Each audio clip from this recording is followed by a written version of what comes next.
So, you are lying in bed, and perhaps your mind drifts to the strangest corners of history.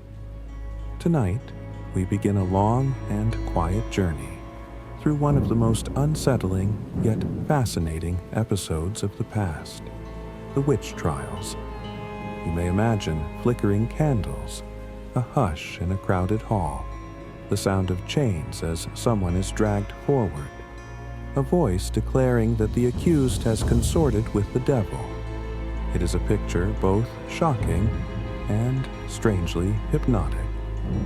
But before we leap into the flames of accusation and trial, let us go back to the soil from which all of this fear grew. The Middle Ages and the centuries that followed were times of deep uncertainty. Life was fragile. A child could be healthy in the morning and fevered by evening. Crops that had flourished one year might rot in the fields the next. A sudden storm could sweep away months of labor. People looked for reasons, for explanations. And when nature was cruel, when medicine was weak, when misfortune piled up, the human mind turned toward blame. And often, the blame fell upon a figure already standing at the edge of society. The widow living alone on the outskirts of the village. The midwife who knew too much about herbs and childbirth. The beggar who muttered angrily when denied bread. The woman who spoke too freely or too strangely. These people, already marked as different, became easy targets when fear was searching for a name. Imagine a tiny medieval hamlet, thatched cottages leaning against one another, fields stretching outward. In daylight, there is laughter, labor, the smell of baking bread. But when night falls, when wolves howl at the edges of the forest, when the wind shakes shutters loose, whispers rise. Did you see her walking under the moon? Did you hear her mutter when the child took ill? When the cow gave no milk, was it not after she had passed by? Accusations often began with whispers, a quiet suspicion, a sideways glance, but whispers could swell into storms. A villager claims his butter will not churn and blames the neighbor's jealous glance. Another says his child wastes away and recalls a curse muttered weeks before. Little by little, a picture is painted, until the village convinces itself that the devil must be at work, and someone among them is his servant. To us, it may sound absurd that a look, a word, a quarrel could spiral into charges of witchcraft. But to them, it was life or death.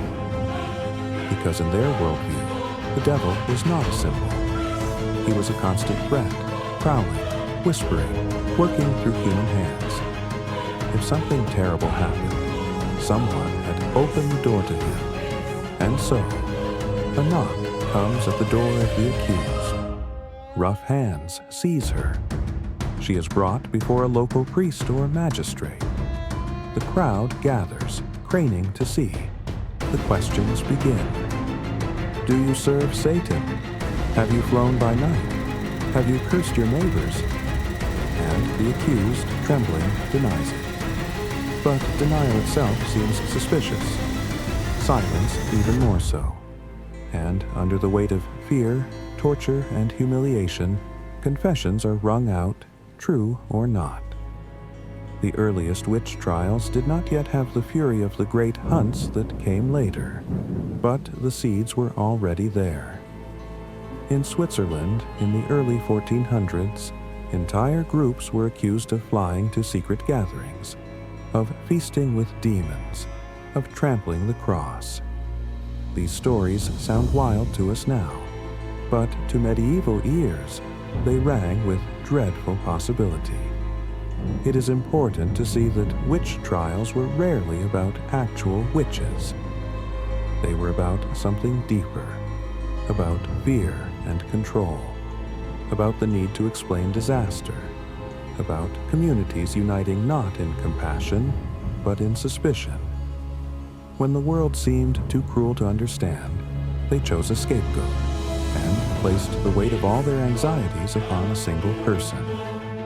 Think of how terrifying it must have been to live every day knowing that one angry neighbor, one unlucky misfortune, one ill-timed word could mean the end of your life, not at the hands of criminals, but at the hands of your own community. Picture the scene. A small chamber lit only by a few tallow candles. At the center, a heavy wooden table, parchment, ink, a stern-faced magistrate. Behind him, a priest muttering prayers. Before them, a trembling figure bound at the wrists. The air thick with murmurs as villagers lean in the doorway, desperate to watch. They are not here for justice. They are here for reassurance. They believe that by condemning one, the rest may feel safe again. But of course, there was never any safety in it. Because once witchcraft became the explanation for every misfortune, no one was safe. Anyone could be accused. And the more trials there were, the more fear spread, like sparks leaping from a fire. And so, the witch trials began, slowly at first, scattered across villages, whispered in local courts, but growing, always growing, until centuries later, they would ignite Europe and the New World with flames of paranoia. This is only the beginning. In the next part, we will drift deeper into the machinery of accusation. How a single word could snowball into a frenzy. How whole towns fell into collective panic. And how thousands of lives were torn apart in the name of fighting the devil, the whisper of witchcraft. Once spoken, rarely remained small. It began often with one misfortune. A cow stopped giving milk. A child fell ill. A storm flattened a field of grain. The family, desperate for reasons, searched their memory. Who looked at me strangely that day? Who muttered when I refused to give bread? Who cursed under their breath at the market? And soon, a name emerged. The accusation itself was like a spark in dry grass. It leapt quickly from one mouth to another. Each villager added a detail. Yes, I remember she looked at me too. Yes, my butter refused to churn after she visited. Yes, I heard her speaking with animals in the night. None of it could be proven. None of it solid. Yet, in the atmosphere of fear, every rumor seemed like evidence. And then, the panic spread further. A single name grew into a list. If one person could be a witch, surely she had accomplices. Witches, after all, were believed to gather in secret groups called sabbats. They were thought to fly through the night on sticks, goats, even demons' backs, to feast, to dance, to mock the Christian faith. And if the devil had a servant in one house, why not in another? This is how entire communities were consumed. It was not enough to accuse one. Every quarrel, every resentment, every suspicion was suddenly cast in a new light. That difficult neighbor, a witch. The poor woman who begged too often, a witch. The midwife whose potions seemed too effective. Surely she drew power from dark forces. Picture a town meeting. The priest warns of Satan's tricks. The magistrate frowns and speaks of vigilance. And in the crowd, people shift nervously, avoiding each other's eyes. Because to doubt the accusation is dangerous, to defend the accused is suspicious, and so silence rules and fear grows. By the 15th and 16th centuries, these sparks had become wildfires. In Germany, Switzerland, and France, accusations multiplied. Whole villages saw trials where dozens, sometimes hundreds, were charged. In places like Bamberg and Würzburg, the hysteria was so great that even nobles and priests were not safe. Anyone, no matter how powerful, could be swept away by the tide of fear. The methods of accusation themselves were cruelly inventive. People were told to search for witch marks on the body, strange moles, scars, or birthmarks, which were believed to be where demons had touched or fed. Others were subjected to the swimming test, the accused thrown into water, tied. If she floated, it meant the water rejected her, proving she was guilty. If she sank, she was innocent, though often drowned before she could be pulled out. Imagine the horror of being trapped in such logic. To survive was guilt. To die was innocence. It was a world where reason was bent into cruelty. But perhaps the most terrifying aspect was how quickly it escalated. A single accusation could unravel an entire community. Old grudges resurfaced. Disputes over land, inheritance, jealousy, or simple dislike could now be framed as witchcraft. Accusing your enemy became a way to destroy them, and once someone confessed under torture, they often named others, spreading the net wider, dragging new victims into the fire. Think of the psychological pressure. Imagine you are bound, questioned, beaten. The judge says, name your accomplices or you will suffer more. In agony, desperate to end the torment, you speak names. You accuse your neighbors, your friends, perhaps even your family. And those names become the next trials, the next victims, the next confessions, until the circle of fear consumes everyone. And the community watches, half in terror, half in relief. Because as long as someone else is accused, as long as someone else is on trial, perhaps you will be safe. But deep inside, everyone knew that no one was safe. Accusations spread like a disease, and just like a plague, they spared no one. In some towns, nearly every woman of a certain age could be accused. In others, entire families were destroyed. Men were not always spared. Husbands, sons, even priests were named. But it was women, especially older women, widows or healers, who bore the heaviest burden. We may wonder, why did people believe such things? Why did entire towns fall into panic? But remember, the medieval and early modern mind was filled with visions of angels and demons, saints and devils. The unseen world was as real to them as the earth beneath their feet.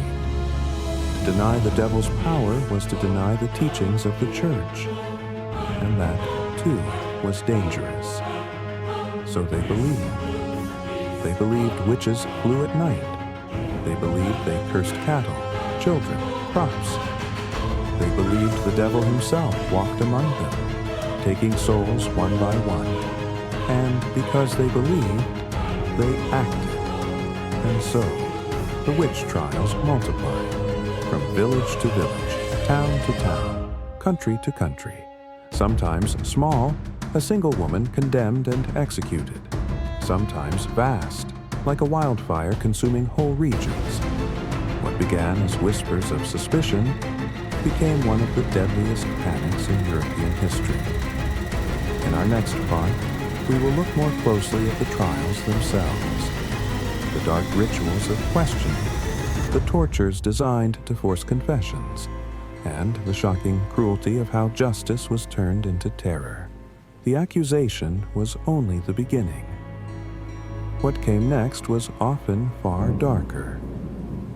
Once a person was named as a witch, they were not simply released, they were interrogated, pressed, tested, tormented, until words were forced from their mouths, words that could be twisted into proof.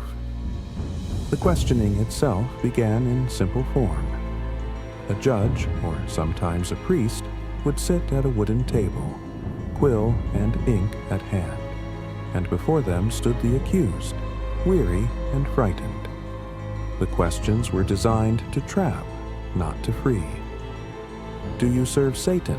How many others were with you? What animals obey your command?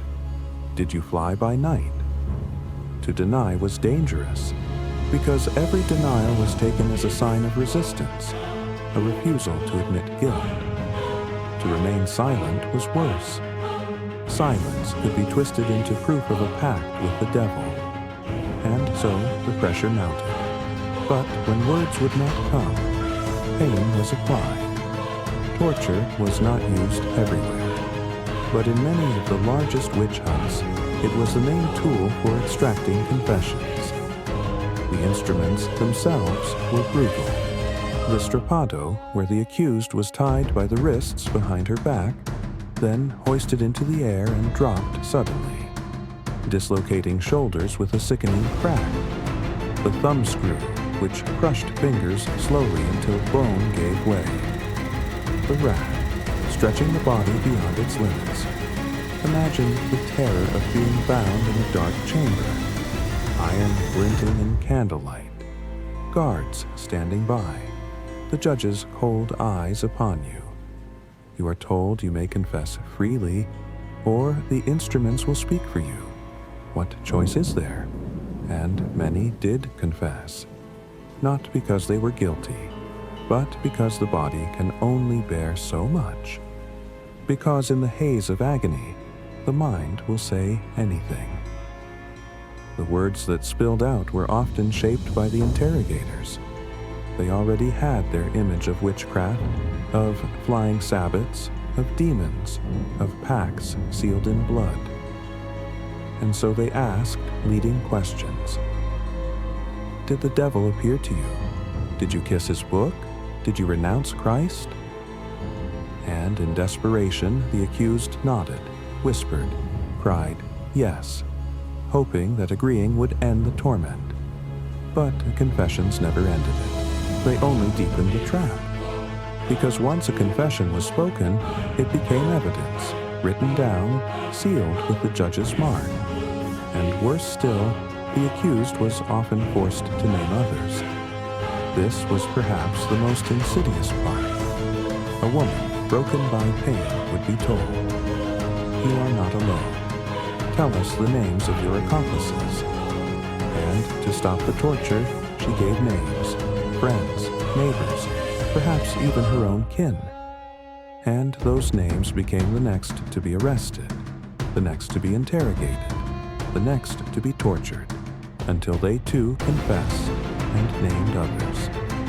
The cycle spiraled endlessly, a web of fear tightening around entire towns.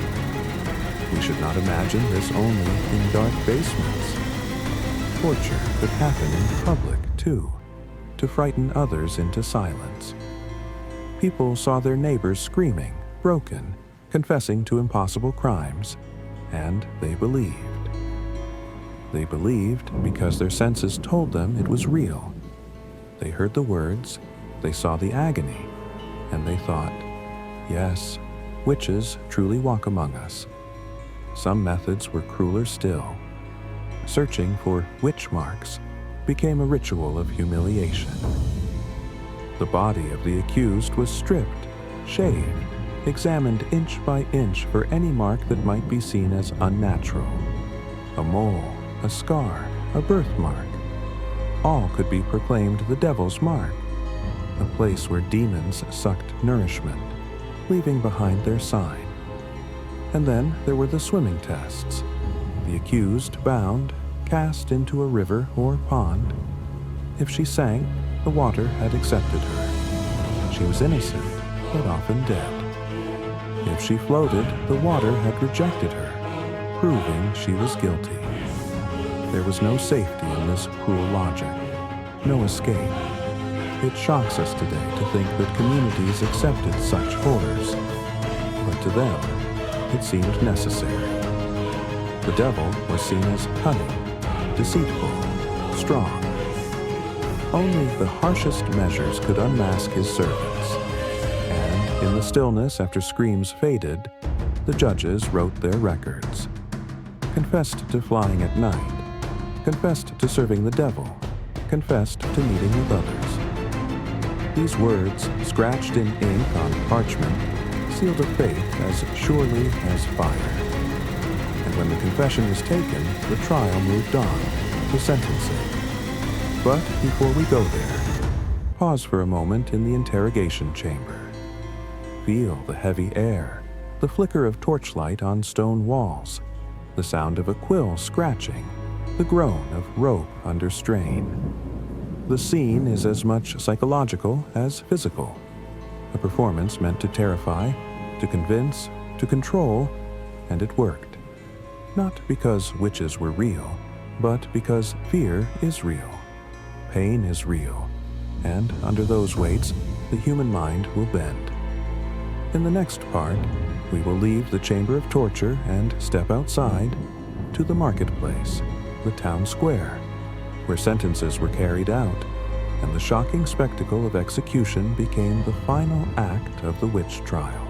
When the interrogations ended, when the parchment was filled with trembling confessions, there was only one step left, the sentence. For most who stood accused of witchcraft, the end was death. And unlike the interrogations that took place in dim chambers, hidden from most eyes, the executions were very public. They were not only about punishing the condemned, they were about teaching a lesson, striking fear into every soul who witnessed them. The chosen stage was often the marketplace, or an open field beyond the town gates, a place where hundreds could gather, where children could cling to their mothers, where whispers would carry for days afterward. And the method, most famously, was fire. To burn was to purify, or so it was believed. Flames would not only kill the body, but cleanse the soul and erase the devil's mark. The condemned would be led to a stake, bound with rope, sometimes with chains if she struggled. Around her feet, bundles of wood, straw, or tarred faggots were stacked high. The priest would murmur a prayer, urging repentance. Then a torch, held steady in the hand of an official, would be lowered. And in moments, the crackle of fire would roar into the air. Imagine the sound, the crackling of branches, the roar of flame as it leaps upward, the screams of the accused, turning into hoarse cries, then silence. The air thick with smoke, acrid and choking. Faces in the crowd half lit by fire, eyes wide, reflecting the blaze. The crowd's reaction was never simple. Some cheered, convinced that justice had been done.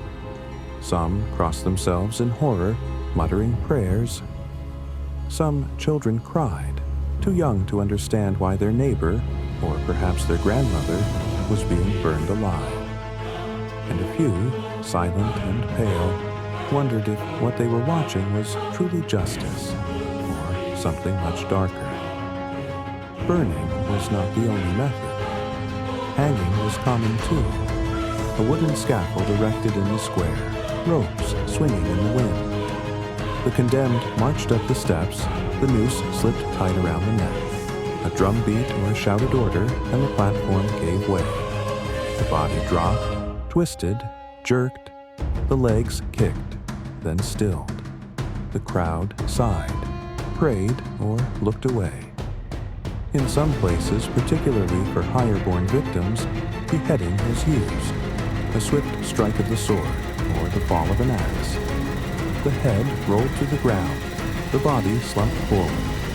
Blood pooled on the straw beneath. It was quick, merciful compared to the flames, but no less final. Execution was not only about killing, it was about theater. Priests preached sermons at the stake, warning the people that Satan prowled among them. Magistrates declared that this punishment would cleanse the town. The condemned were forced to speak their last words, often repeating the confessions dragged from them under torture. Sometimes they were made to accuse others, even in their final breath.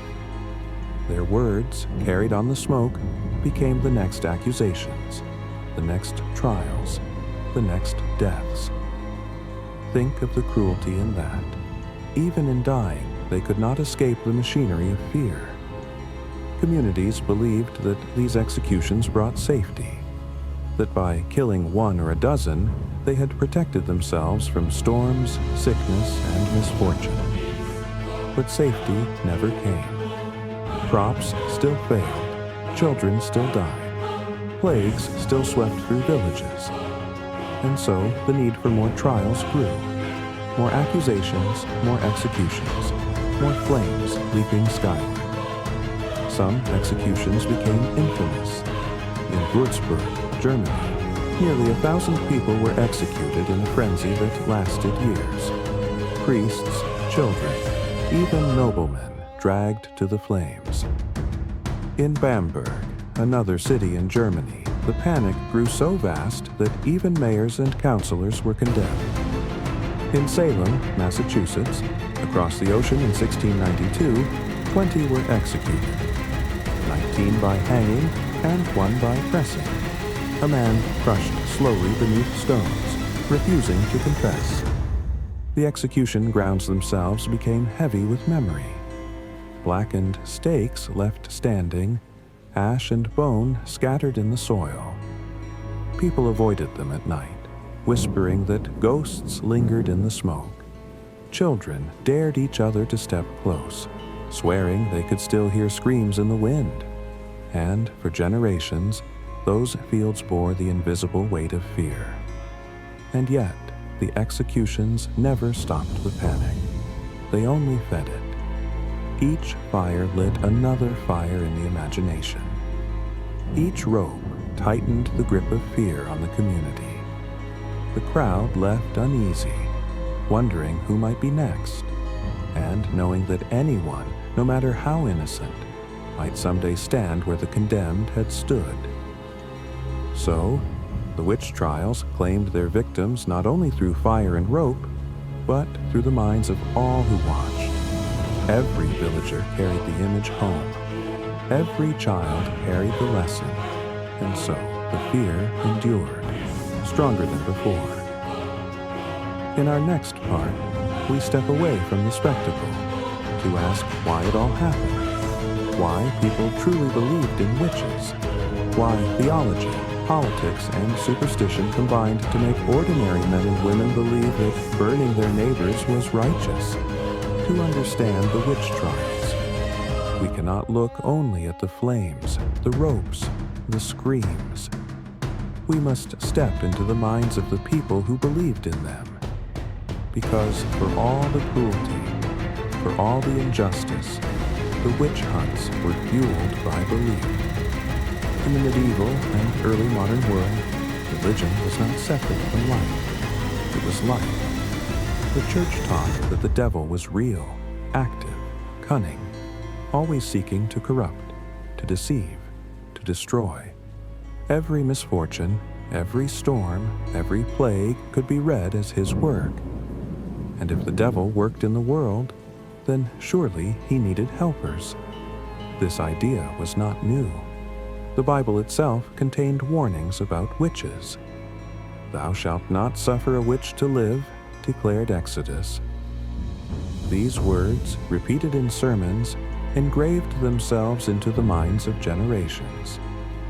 So, when crops failed or children sickened, people remembered. They remembered that witches walked the earth and must be rooted out. But theology went further. Scholars, priests, and inquisitors began to write great treatises, manuals on how to detect witches, how to understand their powers. In 1487, the infamous book Malleus Maleficarum, The Hammer of Witches, was published. It spread across Europe like wildfire, claiming that witches were real, that they flew at night, that they made pacts with Satan, that they harmed children, cattle, and crops. The book was filled with shocking descriptions of women kissing the devil's backside, of orgies with demons, of infants sacrificed in secret rites. It was lurid, terrifying, sensational, and people believed it. Priests preached it. Judges quoted it. The words of the book carried almost the weight of Scripture. And so, an entire intellectual framework grew around witchcraft. Not just rumor, not just gossip, but theology, law, scholarship. Witches were said to renounce their baptism, to swear loyalty to the devil, to receive a familiar spirit, often in the form of a cat, a dog, or a toad. They were believed to meet at Sabbaths, midnight gatherings where they feasted, danced, and mocked the Christian faith. To the people of the time, these were not fairy tales. They were terrifying realities. Imagine a small village hearing a fiery sermon. The priest declares that witches walk among them, that Satan hides in their very streets. He points to Scripture, to the words of scholars. He warns that unless they act, their souls are in danger. The villagers nod, pale, afraid. They look sideways at their neighbors, at the widow, at the healer, at the beggar. Suspicion thickens in the air. But belief was not only religious, it was political too. Rulers and magistrates saw witch trials as tools of control. If the people were afraid of witches, they would cling more tightly to authority. They would accept harsh measures, heavy taxes, and strict laws if told it was for their protection. Executions became not only acts of faith, but acts of governance. And economics played a role as well. To accuse someone of witchcraft often meant their property was seized. Families stripped of land, wealth, or belongings.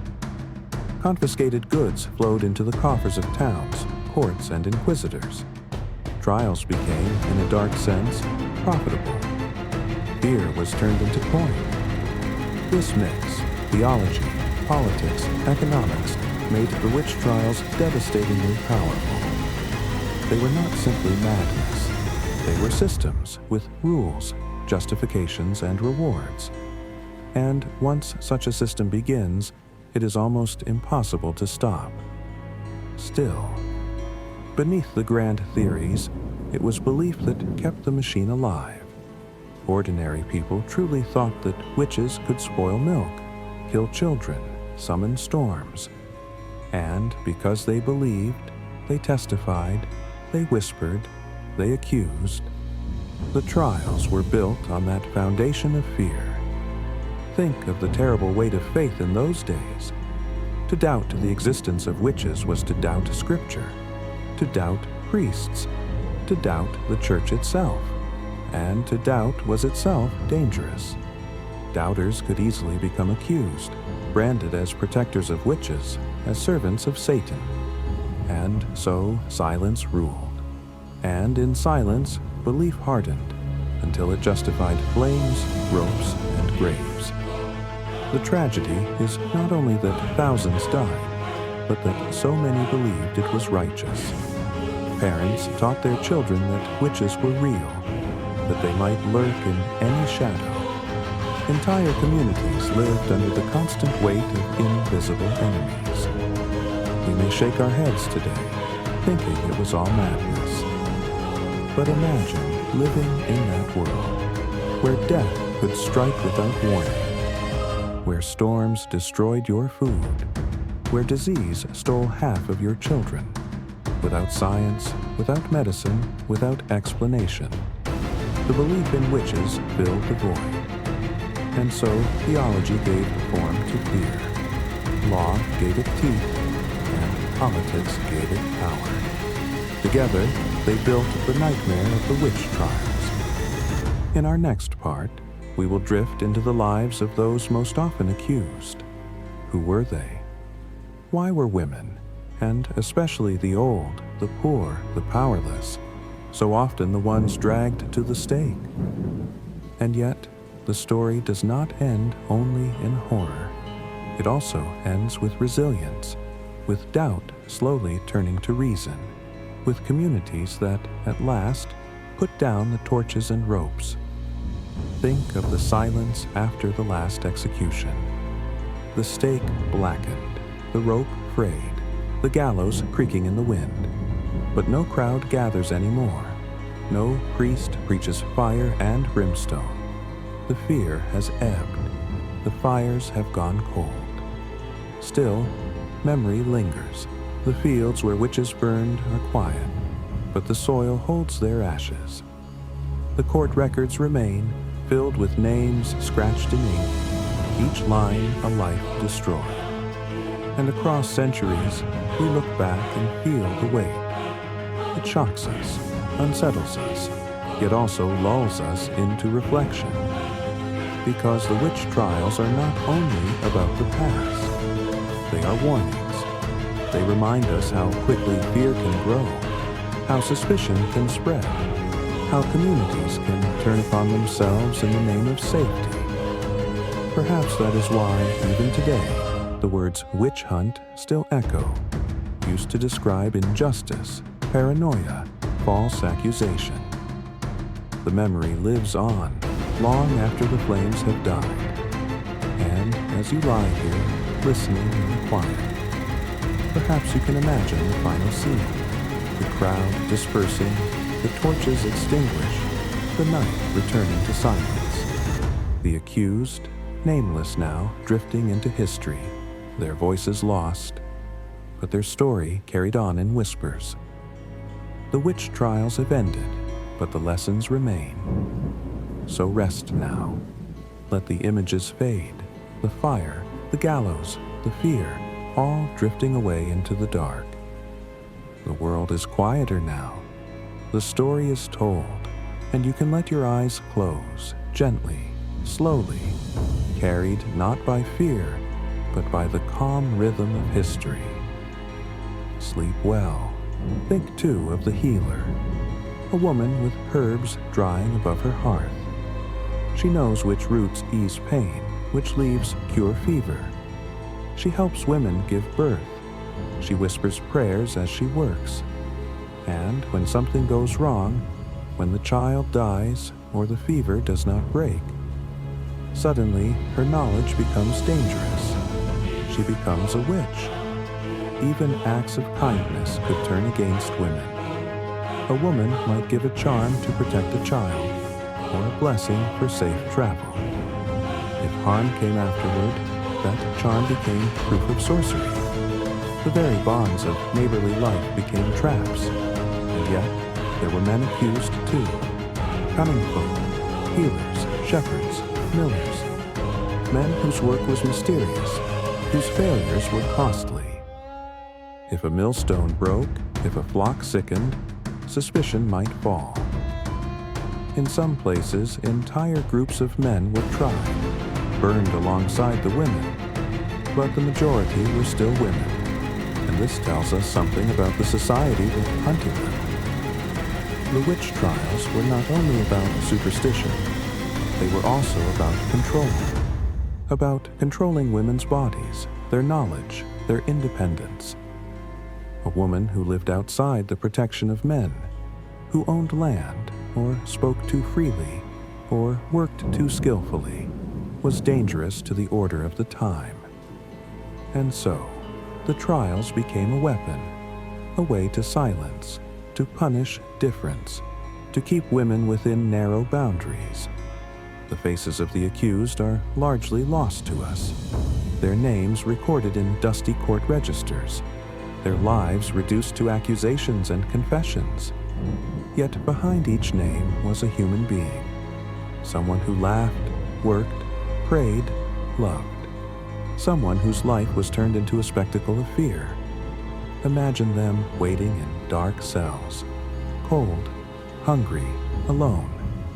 They hear the bells toll above, the murmur of the town preparing for another trial. They know the end is near, not because they are guilty, but because they are powerless. And still, they went on living until the very last. Some prayed, some cursed, some wept, some fell silent. But all of them were trapped in the same net, spun from fear, faith, and cruelty. This is who the witch trials truly consume. Not demons, not monsters, but ordinary women and men, the weak, the strange, the unwanted, sacrificed so that their neighbors might feel safe for another day. In the next part, we will look at how the panic spread beyond small villages, how entire regions, Germany, France, Scotland, and even across the ocean to Salem, fell into waves of hysteria, and how the witch trials became one of the darkest chapters in global history. Until now, we have seen the whispers, the small trials in villages, the lonely widows accused by neighbors. But in the late 16th and 17th centuries, the panic swelled into something far larger. Entire regions consumed by witch hunts. Thousands accused, tortured, executed. Germany became one of the deadliest centers. In the bishoprics of Würzburg and Bamberg, hysteria grew like wildfire. Between the years 1626 and 1631, hundreds, perhaps thousands, were put to death. Not only poor peasants, but children, priests, and nobles. In Würzburg, boys as young as 9 were accused of flying to Sabbats.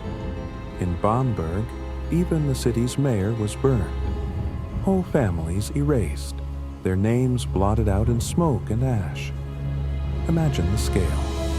Not just one woman tied to a stake, but dozens, row after row of pyres in the fields outside town. Flames rising into the night sky, visible for miles. The smell of burning flesh carried on the wind. The bells tolling, the crowd silent, uneasy. Each fire meant to banish the devil, but each one spreading more fear. And it was not only Germany. In France, during the 16th century, regions like Lorraine and Normandy witnessed hundreds of trials. In Scotland, witchcraft was feared so deeply that thousands were accused. The Kirk sessions recorded names with relentless detail. Women charged with raising storms, with killing livestock, with making pacts sealed in blood. One of the most notorious cases was that of North Berwick, Scotland. In 1590, dozens of people were accused of plotting to kill King James VI with storms conjured at sea. They were tortured, forced to confess to wild tales of witches' sabbats, of kissing the devil's hand. Their trials became a spectacle, remembered for centuries. Across Europe, the same pattern repeated. Local misfortune turned into mass hysteria. Whispers multiplied into lists of names. Torture produced confessions that fed the fire. No one was safe, because anyone could be accused. And then, across the ocean, the panic leapt into the New World. Salem, Massachusetts, 1692. A small Puritan village, already burdened by fear of disease, of Indian raids, of the wilderness that pressed close around them. And when a group of young girls began to convulse, to shriek, to claim that invisible hands pinched and tormented them, the community erupted. At first, only a few women were named. A slave woman, a beggar, a poor outcast. But soon, the accusations spread upward, to respected church members, even to the governor's wife. The trials spiraled into frenzy. Courts filled with weeping girls, judges demanding confessions, ministers preaching sermons of Satan's power. By the time it ended, more than 200 had been accused. 19 hanged on Gallows Hill. One man pressed to death under heavy stones, refusing to confess. His last words said to be, "More wait." The image is chilling. A man crushed slowly into silence, punished not for guilt, but for resistance. Salem became infamous because it was small, and because it ended quickly, but in that brief span, it revealed the same pattern that had consumed Europe for centuries. Fear turned into panic. Panic turned into trials. Trials turned into deaths. Think of the psychology of a community caught in hysteria. Everyone is afraid. Everyone looks sideways at their neighbor. Everyone wonders who will be named next. The trials become self-sustaining. Confessions force new accusations.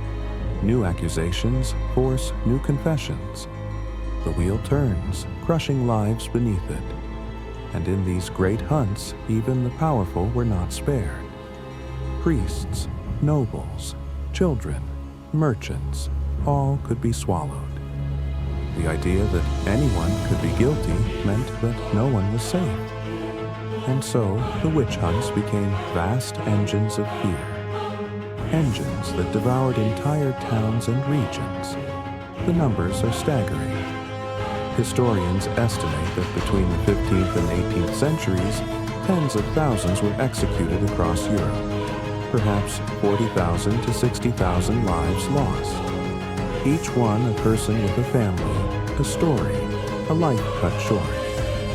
The true number may never be known, because records were burned, destroyed, or never kept. What we do know is that the witch hunts were not isolated madness. They were widespread, systematic, and repeated, year after year, decade after decade, country after country. The fires burned, the gallows swung, and still people believed. Still they whispered. Still they watched neighbors dragged away, because the fear was larger than reason. The devil was seen as more real than doubt. So the great witch hunts show us the darkest side of human history. Not just individual cruelty, but collective madness. Entire societies turning upon themselves, convinced they were righteous, while destroying the innocent. In the next part, we will begin to see the decline. How slowly, painfully, the trials came to an end. How doubt began to creep in, and how the age of reason finally dimmed the flames. The flames did not burn forever. The ropes did not always swing. Slowly, painfully, the age of witch trials came to an end. By the late 17th century, doubt began to creep in. Scholars, judges, even some priests began to question. Was it truly possible that thousands of neighbors, friends, family members had all served Satan? Could the devil truly be so busy, leaping from one tiny village to the next?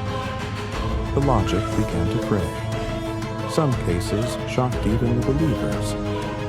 In Bamberg, when mayors, councilmen, and priests were condemned, people whispered, "If even the leaders are witches, then who is left to be innocent?" In Salem, the accusations spread so far, even to the governor's wife, that leaders realized the hysteria had gone too far. And when doubts grew strong enough, the trials faltered.